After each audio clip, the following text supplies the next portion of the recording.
Hello बच्चों, आज मैं कक्षा 9 के गणित में आपको अध्याय 3 पढ़ाने जा रही हूँ। ये अध्याय है तो बहुत इजी। इस अध्याय की शुरुआत या इस टॉपिक निर्देशांक ज्यामिति की शुरुआत इस विचार से हुआ था कि हम एक बड़े क्षेत्रफल में, यहाँ एक एग्जाम्पल दिया था, एक बड़ा क्षेत्रफल मतलब कि एक बड़ी सी जगह या एक बड़ी सी छत या एक बड़ी सी ज़मीन में किसी एक बिंदु को कैसे उसको उसकी स्थिति बता सकते हैं। जैसे यहाँ एक चौकोर खाने को मान लीजिए किसी घर का छत हो या कोई ज़मीन का टुकड़ा या पेपर का कोई टुकड़ा है, वहाँ एक बिंदु माना गया, एक पॉइंट। इस पॉइंट को हम कैसे इसकी स्थिति डिसाइड करेंगे कि हर कोई इस पॉइंट को खोज ले। इसके लिए यहाँ क्या किया गया है, इसकी लंबाई से 9 सेंटीमीटर ऊपर और चौड़ाई से 5 सेंटीमीटर बीच में यह बिंदु आती है। अर्थात किसी बिंदु को हमें स्थिति निर्धारित करने के लिए उसमें कम से कम 2 राशियों को दिखाना जरूरी होता है। हम इसे और अच्छे से समझ सकते हैं। हमने छोटी क्लास में ग्राफ जरूर बनाया होगा। ग्राफ, मैं सीधे ग्राफ पर आ जाती हूँ, है तो बहुत सारा डिटेल इसमें। ग्राफ में देखिए, मान लीजिए यह एक तल है। पहले ग्राफ होता क्या है मैं बता दूं। ग्राफ एक पेपर आप लेते थे बचपन में, इसमें बहुत सारे आप बहुलक बनाते थे। तो अब इसमें 2 एक्सिस मान लिया जाता है निर्देशांक ज्यामिति में। एक्सिस माने अक्ष, और एक अक्ष को माना जाता है जो कि हॉरिजॉन्टल या क्षैतिज होता है। यक्स ओ एक्स डैश, यहाँ यक्स है, ओ एक्स डैश, ये क्षैतिज रेखा या हॉरिजॉन्टल लाइन बोली जाती है। और दूसरा है वर्टिकल लाइन या ऊर्ध्वाधर रेखा, Y O Y dash axis. अगर हम देखें तो ओ एक ऐसा बिंदु है जहाँ ये दोनों एक्सिस एक दूसरे को काटते हैं। तो ये तो निर्देशांक तल का रचना हो गई। वहाँ एक बिंदु है P। अब इसकी स्थिति का निर्धारण कैसे हुआ है, यहाँ कहा जाएगा कि बिंदु P यक्स एक्सिस पर धनात्मक दिशा में, देखिए संख्या रेखा दे रहा है, धनात्मक दिशा में यक्स एक्सिस पर 4 यूनिट या कोई भी इकाई मान सकते हैं, 4 इकाई, और वाई एक्सिस पर 3 इकाई की दूरी पर है। अब इन दोनों से एक रेखाएं खींची जाएंगी, 3 इकाई से एक लाइन और एक लाइन 4 इकाई से।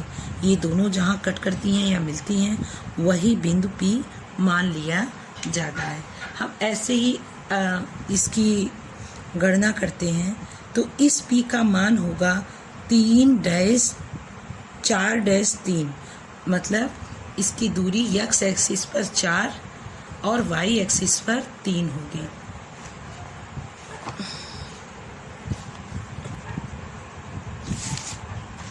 यहाँ कार्तिक तल है। अब मैं शायद आपको समझाऊंगी तो आप ज़्यादा अच्छे से समझेंगे। कार्तिक तल में देखिए, मैंने जैसे कहा था संख्या रेखा की तरह 0 है, इधर धनात्मक है और इस तरफ ऋणात्मक है। इनके बीच की दूरी को, जैसा कि संख्या रेखा में आपने कक्षा 8-7 में पढ़ा है कि एक अंक की दूरी होती है, एक एकक दूरी, मतलब जो 0 से 1 की दूरी है वही दूरी 1 से 2 की है। 1 में 1 जुड़ गया तो ये हो गया 2, 2 में फिर 1 के बराबर मात्रा जुड़ा तो 3।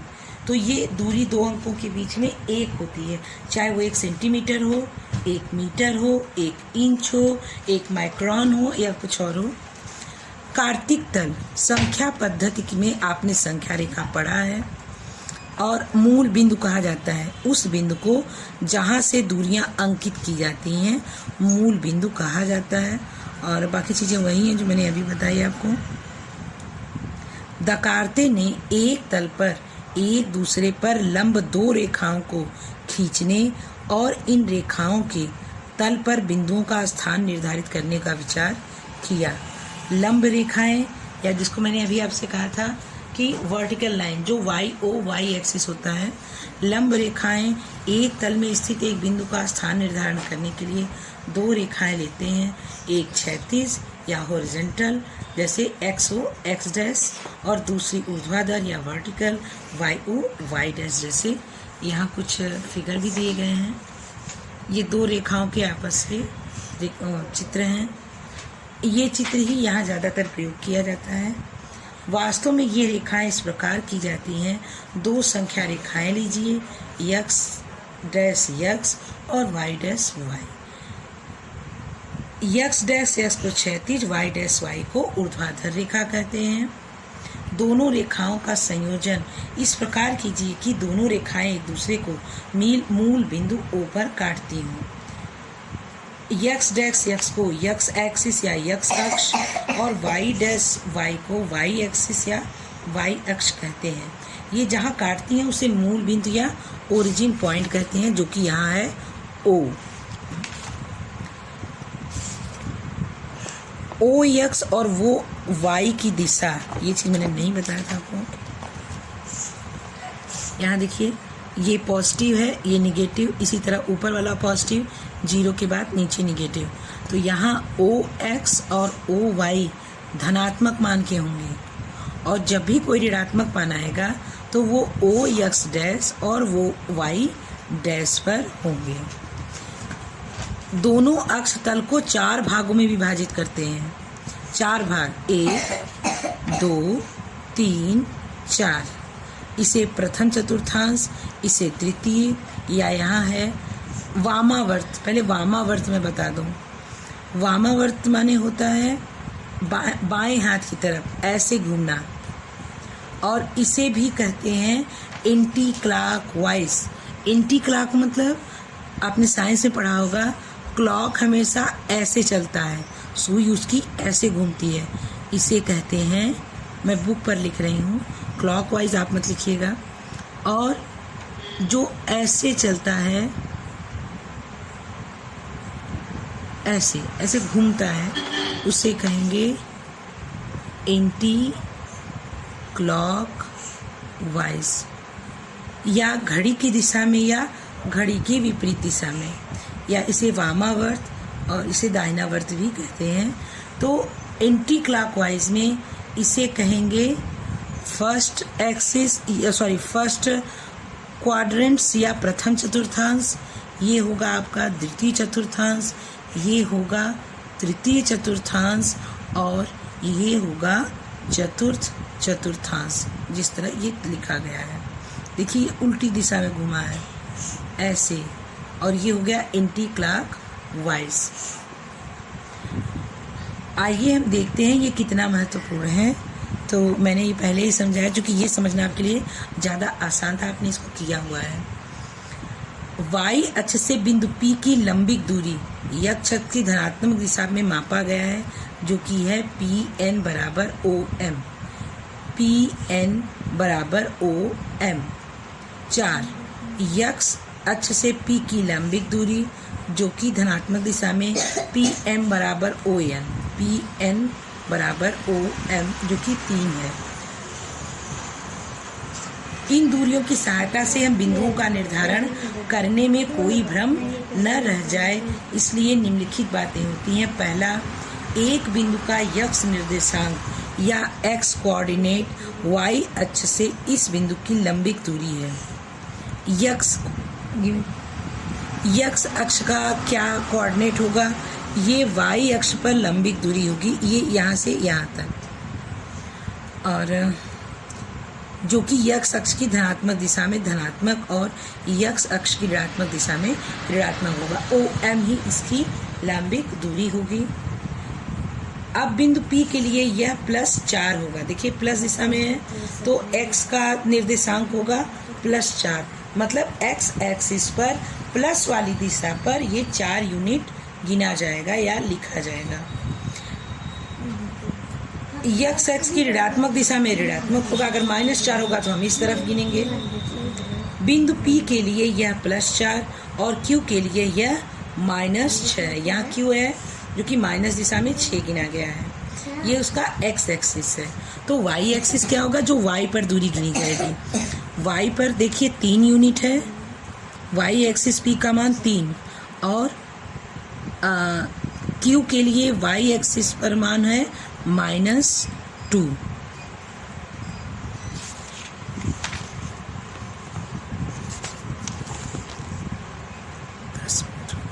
एक बिंदु का y निर्देशांक x अक्ष से उसकी लंबित दूरी होगा और इसको हम ऐसे लिखेंगे 4, 3 और Q का निर्देशांक -6, -2। ऐसे ही हम दिखाएंगे।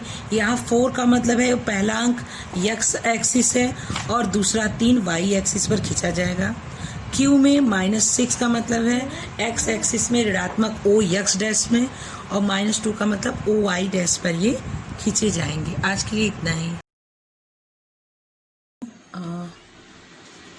हमारी पिछली वीडियो में बात हुई थी कि x एक्सिस को प्लस और माइनस होते हैं और y एक्सिस पर भी नीचे प्लस और माइनस होते हैं। इसे प्रथम चतुर्थांश, द्वितीय चतुर्थांश, तृतीय और चतुर्थ चतुर्थांश भी कहते हैं। ये एंटी क्लॉकवाइज में रोटेट होकर दिशा निर्धारित करता है। अब हम जानते हैं कि इनके निर्देशांकों का निर्धारण कैसे होता है। यहाँ फिगर देख रहे हैं। इस फिगर में x y अक्ष से जो लंबी दूरी है, जिसे बार बार लंबित दूरी कहा गया है, मतलब ये y अक्ष है, इससे ये कितनी दूर है ये हम डिसाइड करेंगे x पर। तो किसी भी बिंदु की y अक्ष से जो लंबित दूरी होगी वो कहाँ दिखाई जाएगी? x एक्सिस पर। x एक्सिस पर दिखाए जाने वाले अंकों को हम निर्देशांक में भुज कहते हैं। भुज या ऑब्सिशा, ये प्लस भी हो सकते हैं, चूंकि इधर रहेंगे प्लस, इधर होंगे तो माइनस। मान लीजिए ये 4 अंक है तो x एक्सिस पर इसका भुज होगा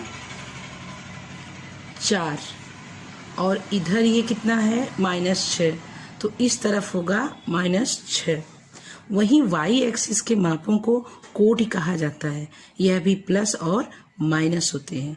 इसकी y एक्सिस की लंबित दूरी हम कहाँ नापते हैं? x एक्सिस से। तो ये कितना है y एक्सिस पर दूरी? 1, 2, 3। इसे कोटि कहते हैं। x एक्सिस पर भुज और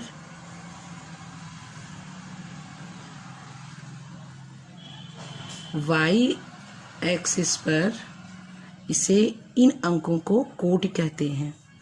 अब y एक्सिस पर देखते हैं। y एक्सिस पर है एक तरफ यहाँ 3 और वहीं नीचे की तरफ देखें तो -2।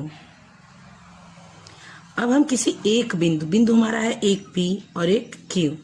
बिंदु P का निर्देशांक हम कैसे लिखेंगे?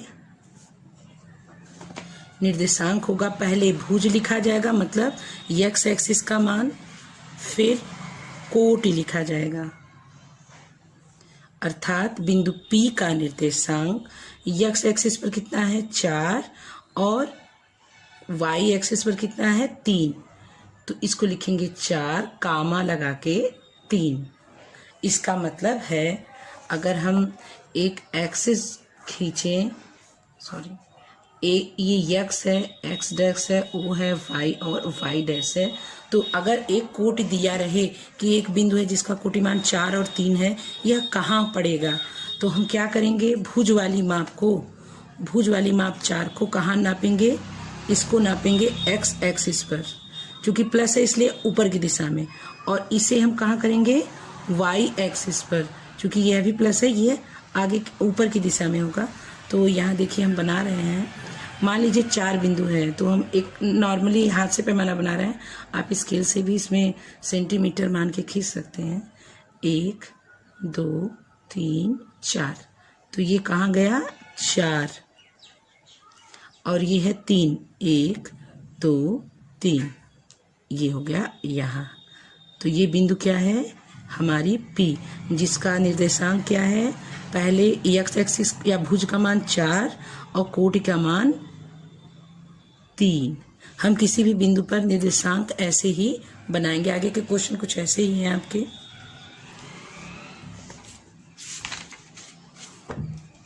यहाँ देखिए एक उदाहरण दिया हुआ है। ये उदाहरण आप अच्छे से समझिएगा और मुझे उम्मीद है कि आपको समझ में आ जाएगा। बिंदु B का पूछा है, बिंदु M का, एल का और 5 एस का निर्देशांक पूछा है, एक्स और वाई पर क्या क्या है। तो हम यहाँ अगर फिगर देखें तो बिंदु बी कितनी दूर है एक्स एक्सिस। मैं आपके लिए एक्स एक्सिस बॉयड स्केल बना रही हूँ क्योंकि बहुत सारे न्यूमेरिकल आपके ऐसे ही हैं। मैंने यहाँ सेंटीमीटर, यहाँ देखिए सेंटीमीटर लिखा हुआ है। मैंने सेंटीमीटर के पैमाने से लाइनें लगा लगा के एक एक्सिस बना ली है और मैं यहाँ उसके बीचों बीच से एक और एक्सिस सीधे 90 डिग्री पर खींचूंगी और जब लाइनों को लाइनों से मिला लेंगे तो अपने आप वो 90 डिग्री पर ही बनेगा। अब मैं इसको भी निशान लगा रही हूँ।